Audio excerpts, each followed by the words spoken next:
welcome back to another episode of Muscle Matters. It's So all you right. talked that old thing, and all of a sudden my brain was like, Your brain was like, you are old. We're sitting here with Mike. Tonight's episode is going to be about building mass. Something I know everything about. You, You can probably hear you're the going to guest learn expert. about it. We'll be right back. Building mass on Muscle Matters.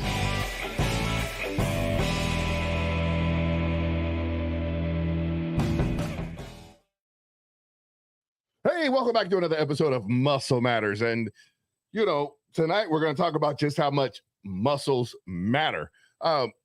Tomorrow, though, Mike, you were telling me about your episode tomorrow at 7 a.m. You guys are going to be, you're going after the evil empire, Disney. Yeah, the Disney. Yes. Evil Empire. Yes, it's one of those. I was just talking to Nathaniel. You and him Yes. You and him should be the ones doing the show, really. But he was talking, or we were talking about how they ruin everything they touch. They ruined Star Wars. They ruined Marvel. They ruined. No, they didn't ruin it.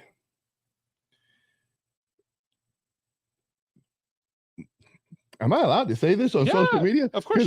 We might lose our live stream the moment I say it. I already got my content taken down on TikTok the other day. So BlackRock and Vanguard ruined it. Let's be honest. That's the people who ruined it. Because it wasn't. The truth is, I don't care. I don't care. Y'all watching. Sorry, I'm going to jump in here for a second because I know we're doing this. We're streaming to the 511 audience. Hey, y'all. And we're streaming to the Sportlander West Steve Southers audience. I don't care. You might care, and I don't think you really do anyway either. No, I don't. But I kind of wanted tonight's episode to get out because we've talked about everything else but gaining muscle. So tonight's episode is gonna be about gaining muscles. So I just don't, want the puppet master to turn it off before people get this. Your friend over here, Bambi. You can't ruin Marvel or Star Wars. It's amazing. I don't know. They're trying really darn hard. It died. It died pre-COVID. She's gonna get in an argument with you. It died pre-COVID. I was watching Skeleton Crew previews for the Skeleton Crew. It's literally Captain EO. Oh, I remember that. It's Captain they did EO. Away with it though. It's Captain EO. Like I was watching the things for the previews, and I was like, "Oh my god, I'm gonna hate this one too." So anyway, tonight we're gonna talk about building muscle. So something I kind of know a little bit about. We've talked about everything from gut health to dieting. But we got a lot of people out there that they're meatheads. Love you too, Spoonie. A lot of people out there, they're meatheads and they want to build muscle. And believe it or not, I was the runt of the group. It's hard to fathom that at one time I was the baby, I was the runt. And I can't say I couldn't get big. I didn't do it right. And so I'll start at the beginning of the big journey and some of the things I learned along the way. And hopefully it comes along. I mean, I was the runt. I was the one that was told to go sit down in the corner. Why were you a runt? I was the tiny one. All my friends were big, like legitimately. And you just had to prove it. You had to prove something. And it really has to come down to nutrition. I mean, it falls down to nutrition. You need to tell this to my son. I had a good workout ethic. I went to the gym. I did a lot of good things. Man, I remember sitting outside. We lived in Lamont for like a year while my mother and my father were getting a home built. We lived in Lamont for a year, and I was outside in the cold. My pops' family had like a small farm. So I was out there in the cold lifting weights. So the working out thing wasn't a problem. The working out thing I loved. I just didn't have the understanding on how to actually build muscle. And I remember, most of the youngsters, they all have this. And I'm going to say this, we all have this idea that there's a trick to getting big. There is really no trick to getting big. I've got it pretty down. Hey, just getting, wrong place. I won't even talk about it because you have a plan. Anywho, so I remember going up to the older guys in the gym, and I remember asking the question, "Hey, what's the trick to going getting big?" And they would look at me and say, "Eat." And I would be very upset because I was eating Taco Bell, McDonald's. Yeah. So if you watched a couple episodes back, Eric Pratwell and I, we went about processed foods and fast foods and how there's no nutrition in these types of foods. So I'm eating foods that have been the nutrition's been cooked out. I'm getting nothing but empty calories. So how am I able to build muscle? Because muscle needs protein in order to build. So it wasn't until I was a manager at GNC. I had a GNC at my house. I had so many shakes. The premier. Oh my shop. God. I had this weight gainer shake, that weight gainer shake, this product, that product. I had all that stuff in my house and I still wasn't eating. But because I was still, under the Were you false consuming those products? Yes, I was under the false narrative that I bought this. You could just eat Taco Bell and then consume that stuff and you'd be good. Yes, I was under the false narrative that I bought Joe Weider's weight gainer, 1,500 calories, and rough time to drink it. And drinking 1,500 calories, and I was consuming 1,500 calories, not realizing that the majority of calories were just sugar. Well, I remember taking that stuff, and I would eat, and then I would work out, and then I would take the weight gainer. And then you go to the bathroom? Oh, it would just fill me up. I would almost throw up. Yes. That Joe Weider thing, you'd have to like sneak up on it. You couldn't like today, people are spoiled today. You put a scoop in there, you spin it, it goes down. No, you had to use a blender, and it was chalk. It was chalk. And I remember drinking this stuff thinking, okay, cool. And I'm telling my brain because I didn't understand the breakdown of macros yet. Most people don't understand the breakdown of macros. I understood calories. So I was telling myself that I'm getting 4,000 or 5,000 calories, but they're all liquid calories from these protein shakes. I was eating protein bars. I was doing everything but eating food. And I wasn't gaining the type of muscle that I should have been gaining for what I was doing. I remember being the run. I was the run. By the time I was 23, I might have been 230 pounds. And a lot of people out there are like, oh my God, but no. Compared to my friends back then, most of my friends floated between 260 and 320 pounds. I mean, they were some big boys. So I was the run. So I had set a goal for myself to gain 10 pounds a year, which is an unrealistic goal. But that was my goal because I wanted to be so big. So I remember we'll fast forward through the 20s. The 20s were a joke, but what's I want to fall back to? Most of the youngsters, they believe that the trick is in the PED. The PED is not the trick. So a lot of people will go out there and they want to take a PED and they think, keep on listening. We're going to tell you, we're going to get to these, get you past that 165. Yes, it will be recorded and be on YouTube. It's on the 511 channel, and you can always fall back to either the social media, Silverback Batman, or my Facebook. It'll be archived. We'll drop a link out on your social media. Yes, so you can fall back and watch this. So a lot of people think it's the PED. The PED doesn't do anything but allow the body to process the protein at a higher rate. So you see a guy like we watch these videos, and you see the Ron Coleman's. We'll use Big Daddy Ron because everybody knows that Ronnie Coleman was one of the biggest men walking the planet.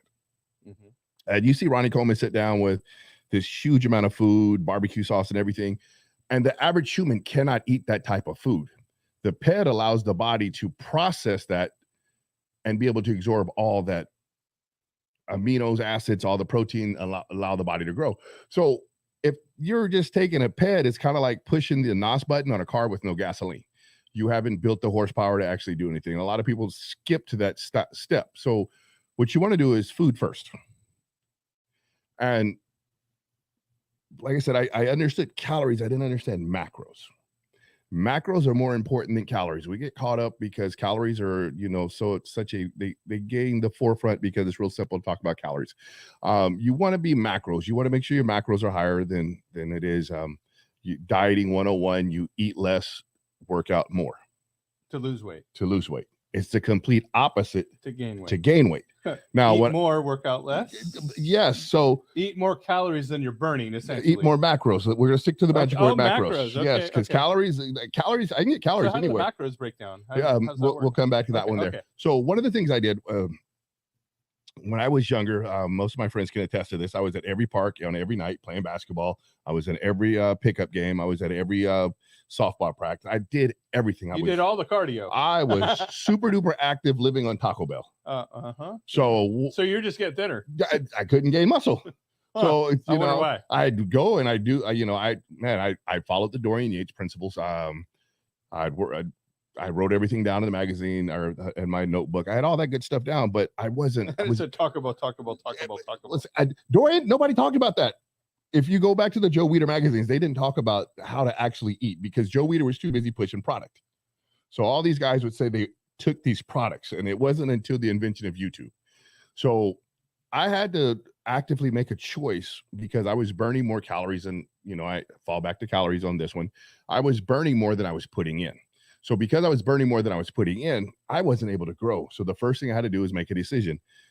Do I want to continue to go be in these summer league games and play in all these games, go to all the parks and do all these things, or do I want to actually be a bodybuilder? So I had to sit down, and that's a mistake that a lot of people make when they're trying to gain weight. Because when you're trying to gain the weight, you don't want to be doing hours of cardio if you're trying to gain muscle, because you're burning muscle. That's the first thing your body wants to do, is burn muscle. So I eat and I go to the park and I've burned through the muscle. I'm not getting enough back in. So we're not even going to go into the cardio situation, because it'll blow your mind when you come to that. So I had to make an active decision to stop moving so I could gain weight, because I just wasn't able to do that. So we'll fast forward through my 20s, and we're going to go to YouTube. I remember my first show. I actually wrote a correct diet.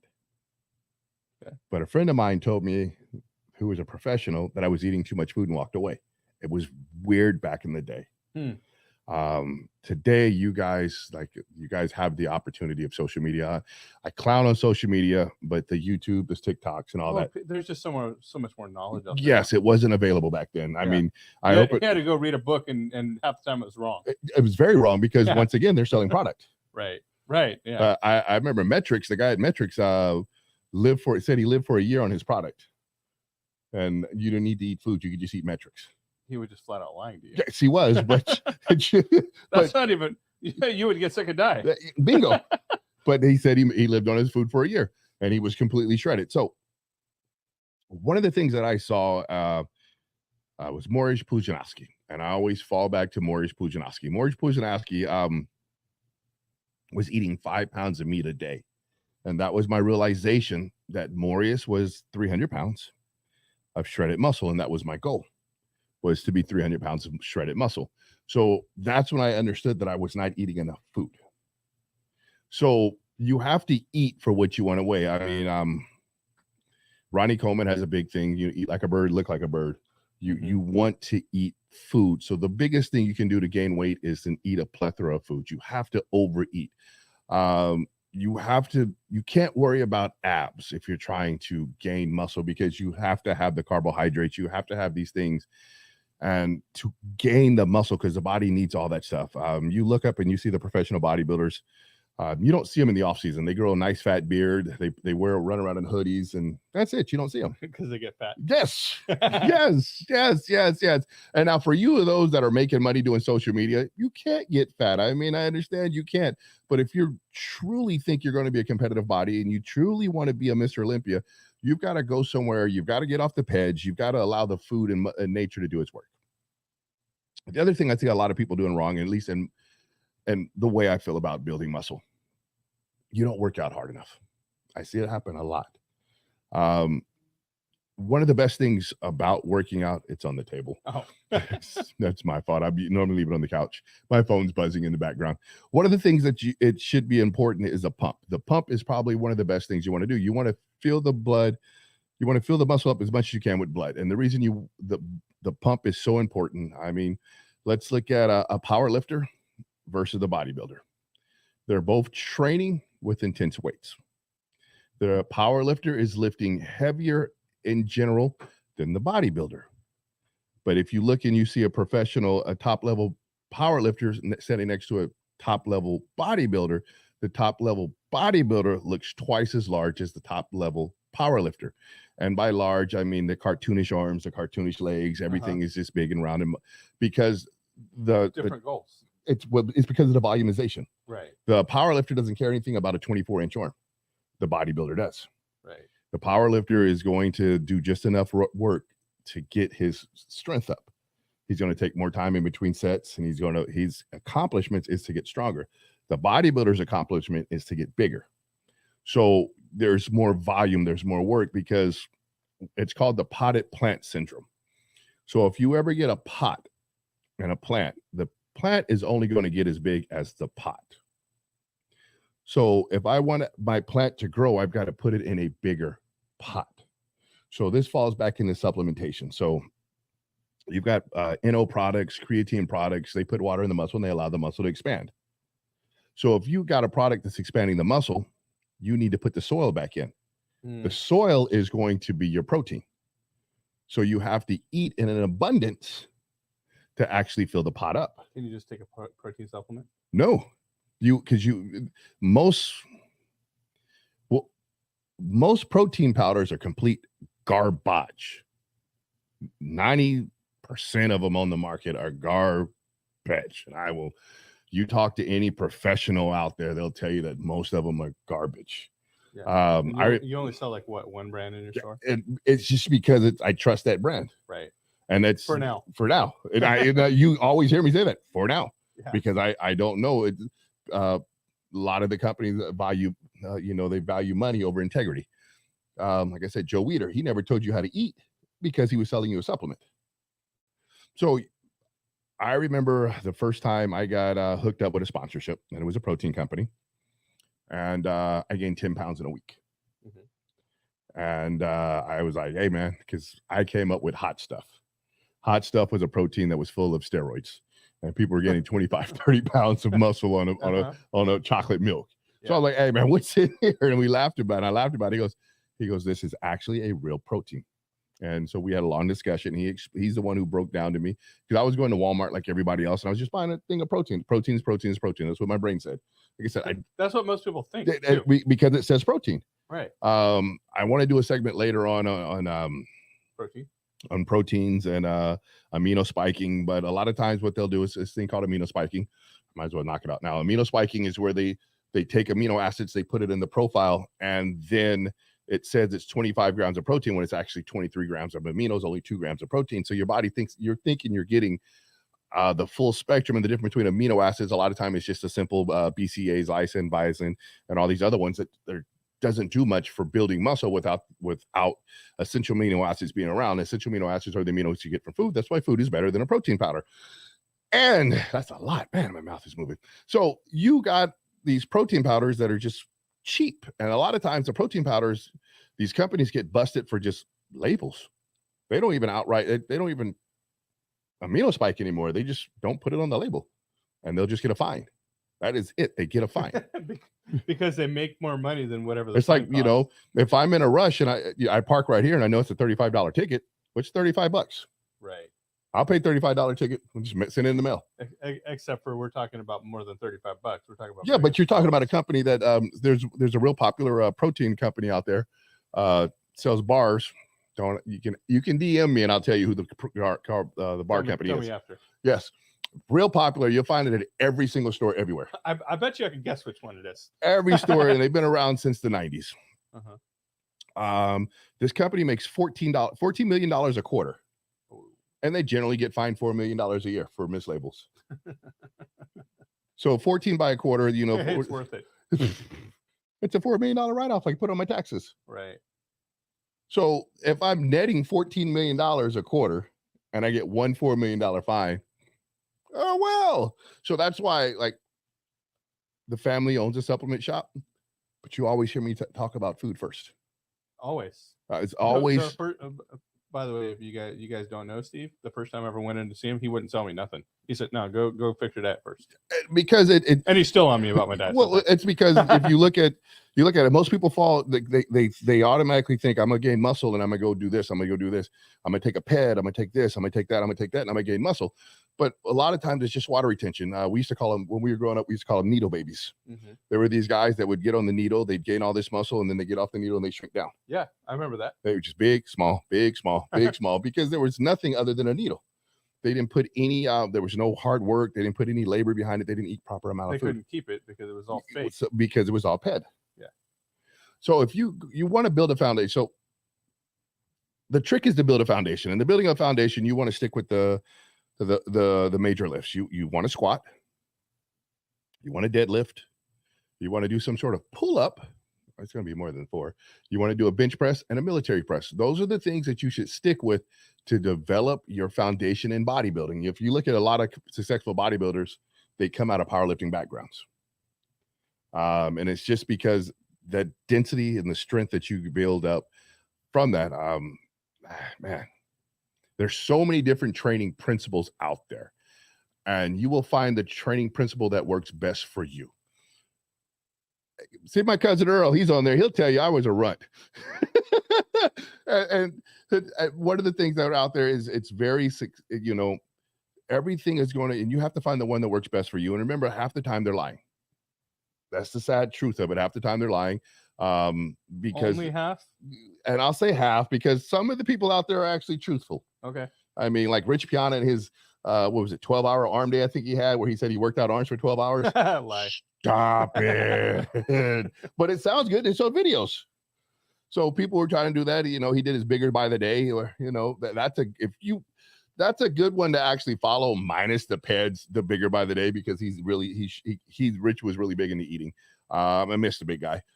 So it's really big in the eating. So everything comes back to food.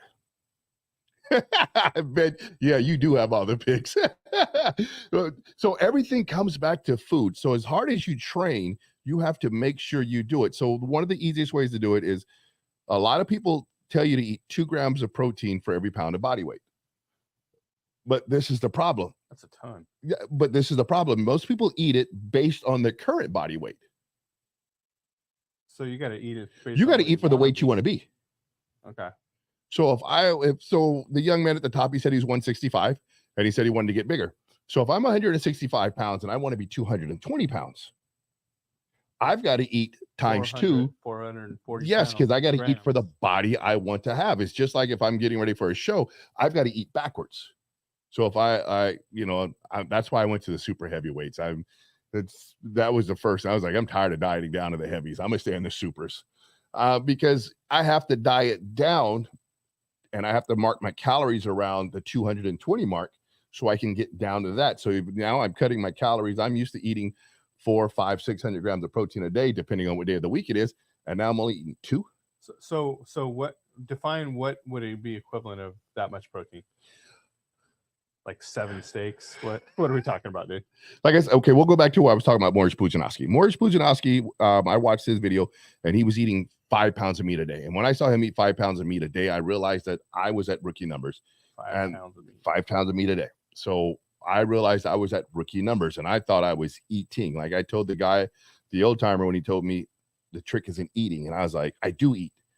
I didn't eat the right food. And I probably was about 30. And this was after my first show, and it's right around tell you how old I am. It's right around the time YouTube came out, and it was a day in the life with Morish Pudzianowski. And I watched how much food he ate, and it changed my whole mentality because I wanted to be like Morish. I was watching a video on Kai Green. He's one of my favorite bodybuilders from the early 2000s. That I would never want to do it. He ate 8 pounds of fish a day. White fish. Ugh. Not even good fish, white fish. I was like, you keep that. But if you've ever, most people who follow bodybuilding, you see how massive Kai Green was. And this man, this is when he was trying to come up. He was I understand if you follow Kai's story, he didn't have a lot of money. So 8 pounds of tilapia is not expensive. Okay. So I understand why he ate 8 pounds of tilapia. You couldn't pay me to eat tilapia nowadays because I ate that stuff for years getting ready for a show. I'll starve before I'll eat tilapia ever again. I ate a bag of Skittles the other day. Don't ever eat the purple bag of Skittles. Why? Because it tastes like fish when you burp. And I was burping up tilapia, and I was like, oh my God, I would feel like I want to puke. I keep your tilapia.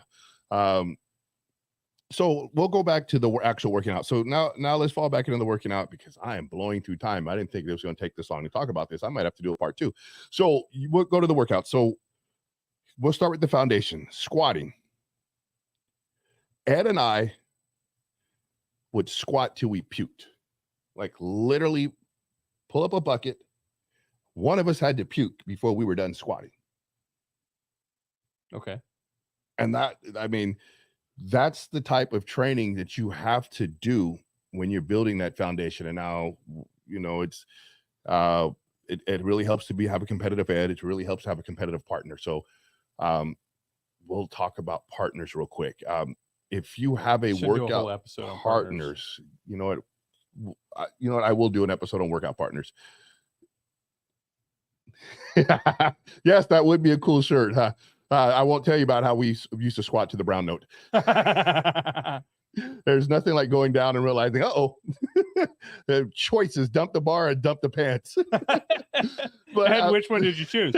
I squeezed really hard. But so your workout partner, you want to have a workout partner, because I've had a workout partner with me before that dumbed me down, and this person came to me because they wanted to get bigger and stronger, but they dumbed me down because at that time I was already, I don't braggadocious with numbers. I was already doing bar bending numbers. And this person would get upset and fall apart on me because they couldn't do bar bending numbers. And I would have to dumb myself down. So if you ever have a partner that you feel like you have to dumb yourself down and do less, get rid of that partner. You're better off training alone. Yeah. You want a partner that challenges you. Like there's Battle Cat. I don't see you on here, but we would walk away from each other if you couldn't bench the bar off your chest. We do drop sets, and there's nothing embarrassing. You're a 500-pound bencher, and all of a sudden you've got one plate on your chest and you can't move it because we would do drop sets. And these are the things that if you have to stimulate, I guess the best way to say it is you have to stimulate the muscle in order to go. You have to cause some sort of the pain, the DOMS. The DOMS is literally small tears in your muscle. So you have to cause your muscle to have small tears in it, because that's where the protein comes in, because the protein is the essentials of, or the building blocks of muscle. So that's why you have to have a lot of food, because you're putting these small tears in there and you want to build it. And you'll always hear me talk about amino acids before I talk about protein powders.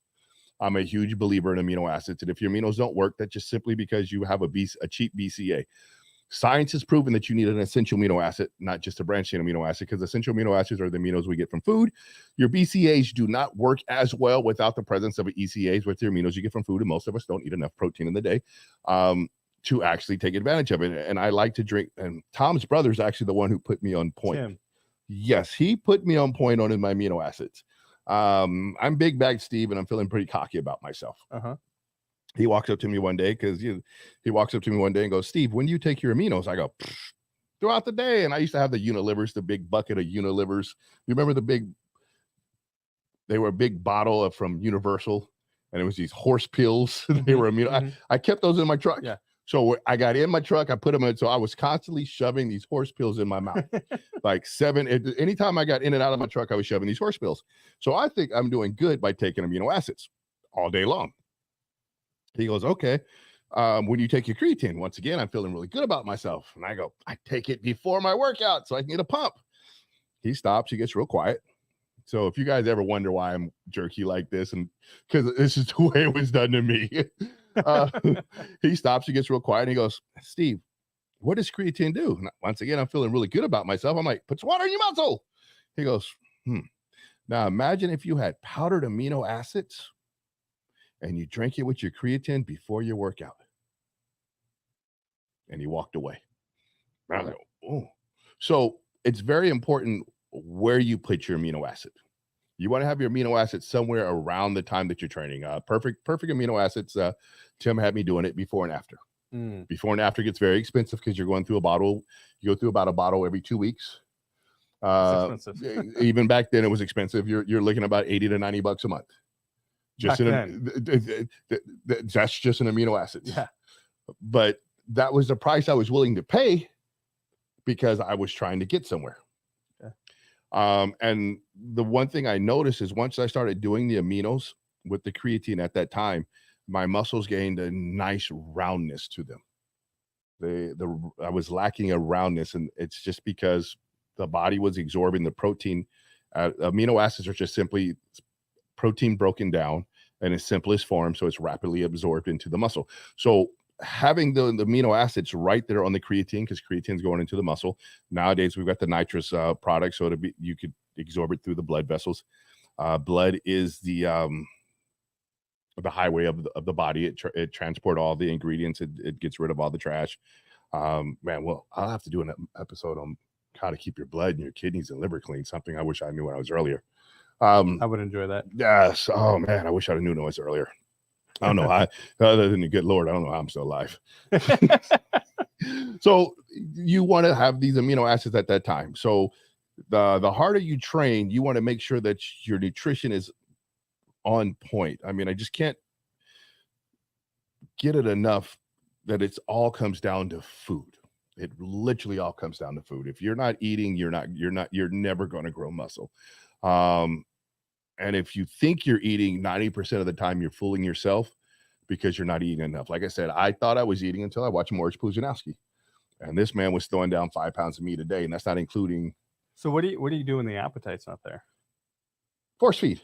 You just shove it in. Force feed. And if the only reason your appetite's not there, and I'm gonna make a jerky statement, the only reason your appetite's not there is because you're not working out hard enough. Okay. So if you're like, I used to get kicked out of Chinese buffets. Like I would legitimately get done my workout, drive to a buffet, and try to inhale as many calories as I can because, it's called the anabolic window. It's not actually true, but your body's looking to absorb as much as it can from a hard workout. Mm-hmm. So I would sit down and I would just consume a large amount of foods at that time. They used to hide the sushi rolls from me. There used to be an all-you-can-eat sushi roll across the street from 24-Hour Fitness back in the day. And I didn't know they that was a bad location.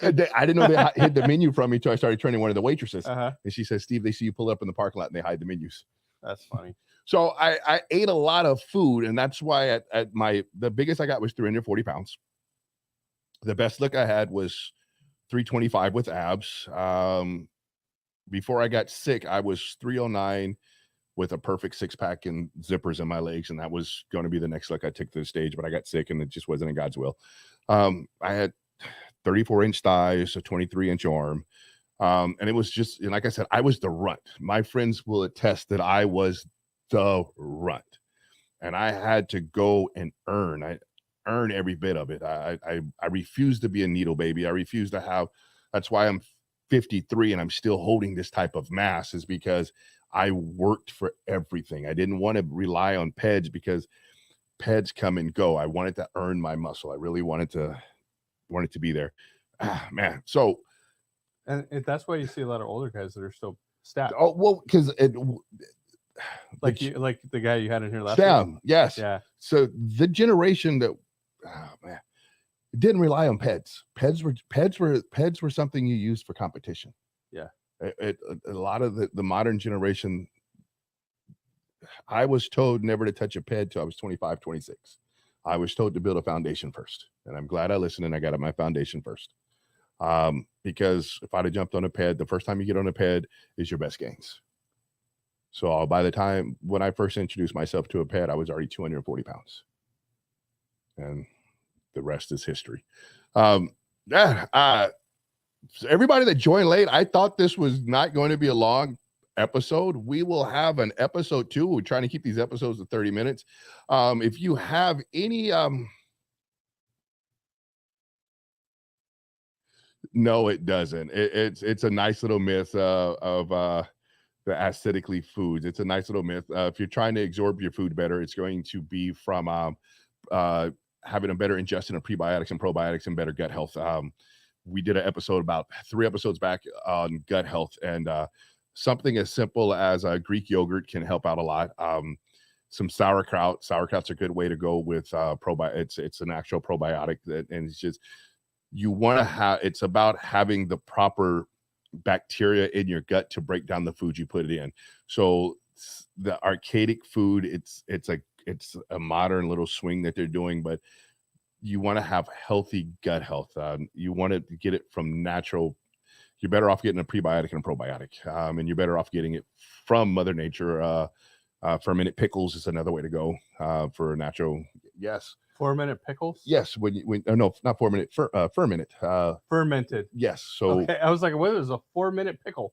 I'm sorry. I've got this ebonic tongue of mine. It doesn't always get out right.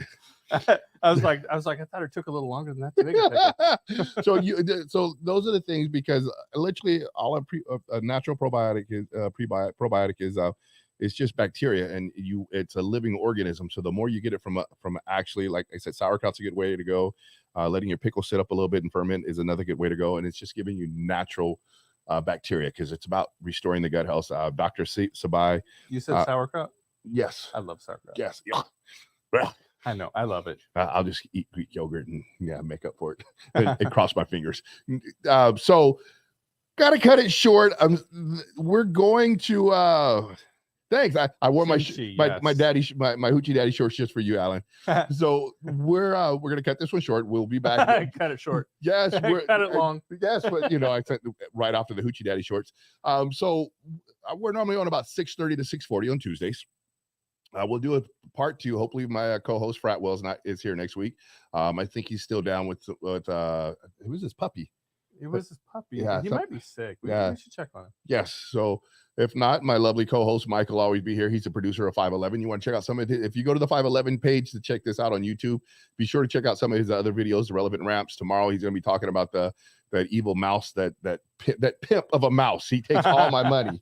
Like that mouse is a pimp. I got more, like as much as I look at Disney, I have more Disney stuff in my house. Because you do. Yes, we do. So thank you very much for tuning in to Muscle Matters. We'll back at it next Tuesday.